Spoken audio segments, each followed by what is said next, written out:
The movie begins in 1862, where there was a plague in Ireland called the Great Famine, which still haunts to this day, and the Irish people blame England for this disaster. However, this disaster does not deter a woman named Elizabeth, who is a nurse from England, from coming to Ireland. She is a former nurse in the English army, having served during a war. Elizabeth's purpose in coming to Ireland is to meet an 11-year-old girl, who people say is a miracle girl, and Elizabeth gets this task from a committee consisting of all men, aiming to find out the secret of this miracle girl. As a result, because this girl is considered a miracle, she becomes known to many people in her village, and she receives many visitors who are interested in meeting her, even journalists. Elizabeth comes to Ireland alone by ship, then by train, until she uses a ride from someone else to reach a village. But before going to the miracle girl's house, Elizabeth goes to an inn, where she meets a mother who has been waiting for her arrival. Elizabeth thinks that she will stay with the miracle girl's family. So the mother tells her that her family does not have an extra room, and their residence is far from the village. While having breakfast the next day, Elizabeth gets a call to meet with the committee, where she is told that she is given 2 weeks to observe this miracle girl. Thinking the girl is sick, Elizabeth asks what the miracle girl suffers from, because Elizabeth has not been told what her illness is. The committee answers that the miracle girl is not sick, but is suspected of receiving a miracle, which is that she stays healthy without eating for a long time. Elizabeth then tells them that if a patient in the hospital does not want to eat, usually her side will force that patient to eat, but the committee says she must not force this miracle girl, must not interrogate or disturb her. The purpose of this observation is to find out how the miracle girl survives without food, and Elizabeth will conduct the observation with a nun with a shift system or taking turns every 8 hours, which is 5 a.m., 1 p.m., and 9 p.m. During the observation, they are forbidden to discuss because the committee wants to see both testimonies separately in their delivery on the 14th day. Before leaving to start the task, Elizabeth asks how long the miracle girl has not eaten, to which the committee answers 4 months, and finally, Elizabeth feels disbelieving. She is then escorted by one of the committee members to the miracle girl's house, where Elizabeth has to walk quite far through the fields to reach her house, until finally she meets the miracle girl's family. Because the miracle girl has a visitor, Elizabeth waits while asking her mother several things about the miracle girl's condition, and after the mother answers everything, Elizabeth suspects that something is wrong with the miracle girl's condition. So Elizabeth suggests handing over the miracle girl to the hospital, but the mother rejects this suggestion because she does not want her child to be taken away. Not long after that, the visitors finish meeting with the miracle girl, then they donate to her charity box, and finally, the visitors respond that this girl is indeed a miracle. It is time for Elizabeth to meet the miracle girl, who is praying, named Anna, where Elizabeth examines Anna's body, and it turns out she is still healthy. But Elizabeth tells her that fasting too long is dangerous. But Anna says she does not need to eat because she lives on something called manna, and she believes it comes from heaven, according to her belief, and it tastes filling. From here begins Elizabeth's observation of Anna, where Elizabeth sees Anna, who often prays, likes to be told good night by her mother by kissing her forehead. When having lunch with Anna's family, Elizabeth sees Anna's brother in the family photo and asks where her brother is, to which the mother answers that her brother has passed away. After lunch, Elizabeth sees Anna praying again and sees the nun who has come to observe Anna at her turn, replacing Elizabeth, who returns to the village to rest. But before resting, she meets the father who owns the inn to tell him in annoyed feelings about Anna, suspecting she may be eating secretly. In her free time, Elizabeth often thinks about her time with her family, but now she no longer has a family. She also often thinks about her child, who only survived for 23 days, while her ex-husband disappeared a few days later. But Elizabeth considers her ex-husband already gone from life. When Elizabeth returns to observe Anna, Elizabeth tries to look for food that Anna might be hiding, but after checking, she does not find any hidden food.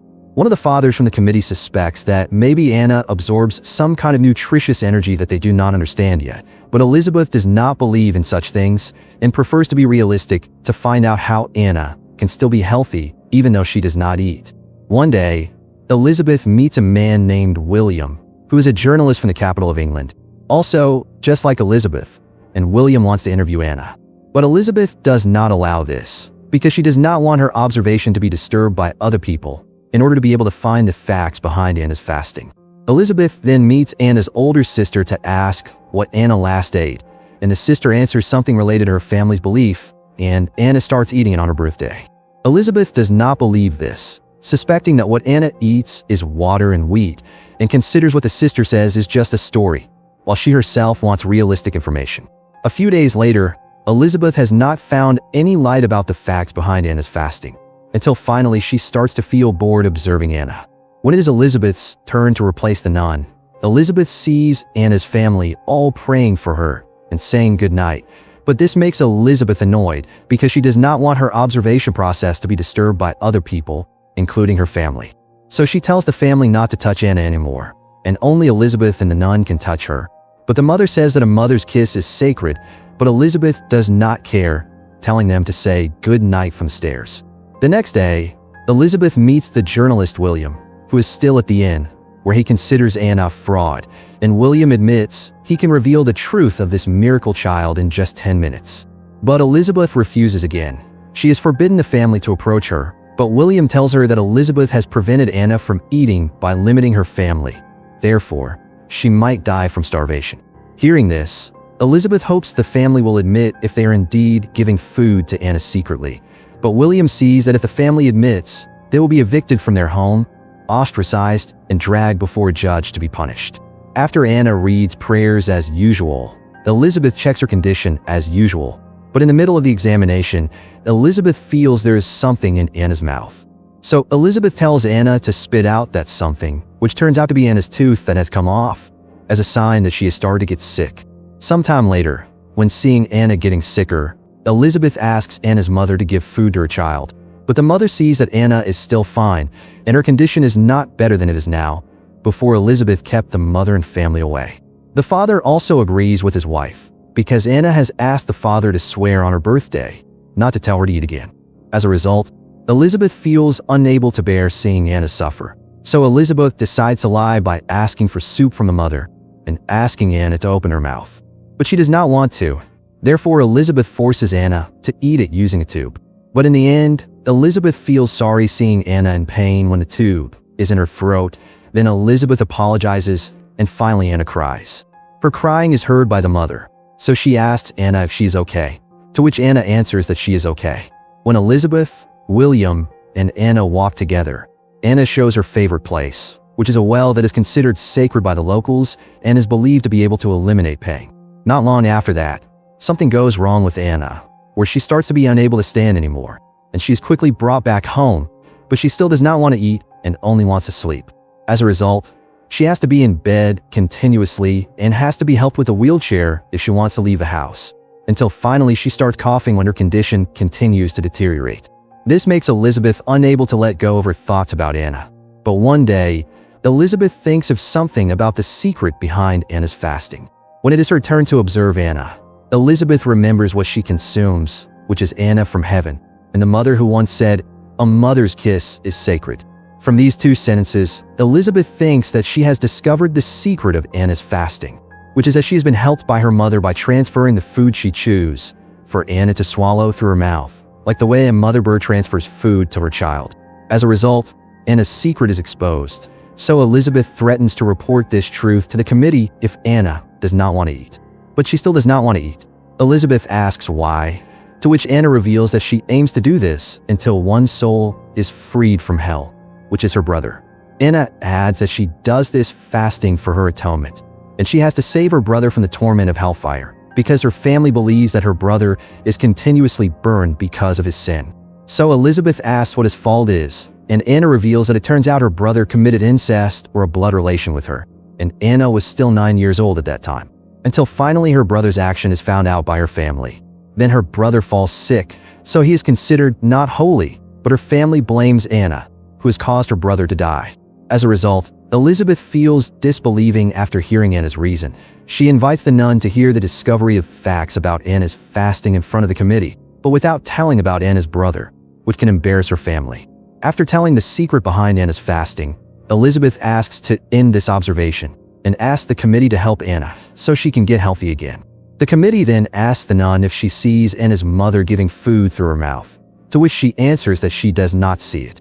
As a result, some other members are still not sure about Elizabeth's statement, until they consider Elizabeth's statement to be a lie. So Anna is told to come in to hear the answer directly from her, and she turns out to answer that she comes from heaven. This makes Elizabeth feel disbelieving that Anna still sides with her family, even though she is tortured by following what she and her family believe. And finally, Elizabeth and Anna's mother stare at each other, because Anna's answer does not match Elizabeth's statement. She is told to continue the observation until the secret about Anna's fasting is found. Sometime later, Anna starts vomiting and dying. Therefore, Elizabeth asks her mother to give food to Anna, or at least continue giving food through her mouth. But the mother does not see eye to eye with Elizabeth, because the mother considers Anna to be chosen, but Elizabeth tries to convince her that Anna can die from what her family believes, and that is a cruel act. But the mother says that all this is done for her atonement, because she believes that after Anna's holy death, both of her children will go to heaven. As a result, Elizabeth finds it difficult to accept what Anna's family does, so she asks William for help to save Anna. And after arguing, William agrees to help Elizabeth's plan, which is to separate Anna from her family. After seeing Anna's family wanting to attend a religious event in the village, Elizabeth starts her plan by convincing Anna that even though she will die, she will be reborn as a new girl named Nan. Anna agrees to this. Therefore, Elizabeth takes Anna to the sacred well to let Anna close her eyes until she looks dead, and after she wakes up again to become a girl named Nan, finally Elizabeth can give her food. Elizabeth then leaves Anna at the well to go back to the house, where Elizabeth writes notes about Anna. Then Elizabeth starts wetting this house with oil, and finally, she intentionally burns the house. To be more convincing in people's eyes that she's involved in the fire, Elizabeth intentionally burns her own arm, and finally, her arm is bandaged. In front of the committee, Elizabeth tells them that Anna died from natural causes and that the fire was an accident. Thinking this might be the committee's own fault for Anna's death, and there is no body in the burnt house remains, the committee decides to stop Anna's work, and finally, her wages are not paid. Sometime later, the people know the news in the newspaper about Anna, where it is reported that her body is declared not found. So this miracle child is declared dead without a trace, but no one is blamed, including the father or mother who let Anna die. After everything is finished, Elizabeth returns to the capital of Ireland, where she meets Anna, who turns out to be better, thanks to William, who has taken her to the capital. The movie ends with Elizabeth, William, and Anna, who have changed their names. Then they take a family photo before they make a sea journey to the city of Sydney, Australia, and finally, Anna can eat delicious food. Make sure to subscribe and turn on notification so you don't miss the latest recaps.